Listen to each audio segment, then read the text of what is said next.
I stood before the old house. Its once welcoming facade now seeming to leer at me like a malevolent entity.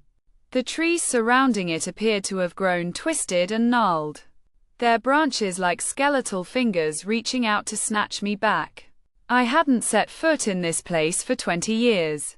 Not since my family had fled in the dead of night, leaving behind the terror that lurked within its walls. My parents had passed away, and I'd inherited the house, along with the dark memories that came with it. As I stepped inside, the creaking of the floorboards beneath my feet echoed through the silence, making me feel like an unwelcome guest. The air inside was thick and heavy, filled with the scent of decay and rot. I began to explore, my footsteps hesitant, as if I was being watched. Every room seemed smaller, the ceilings lower, and the shadows cast by the faint sunlight filtering through the grimy windows seemed to move of their own accord. I found myself in my old bedroom, the bed still covered in the same faded quilt my mother had made. But it was the closet that drew my attention, its door slightly ajar. I could have sworn I'd closed it before we left. A shiver ran down my spine as I pushed it open, and a faint whisper seemed to escape.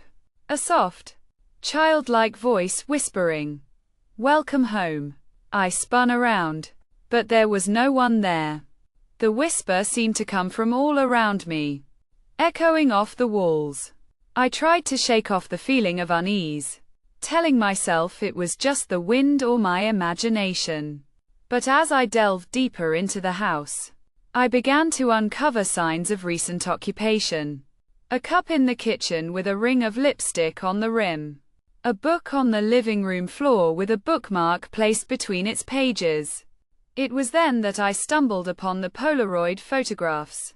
They were tucked away in a drawer, each one depicting a scene from my childhood.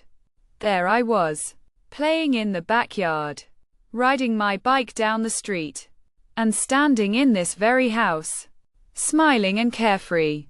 But it was the last photograph that made my blood run cold.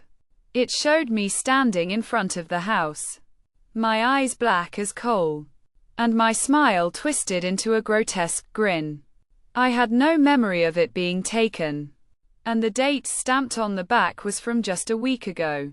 Suddenly, the whispering started again, this time louder, more urgent.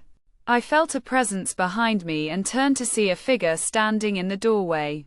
It was me, or at least, a twisted version of myself. The same black eyes, the same twisted grin.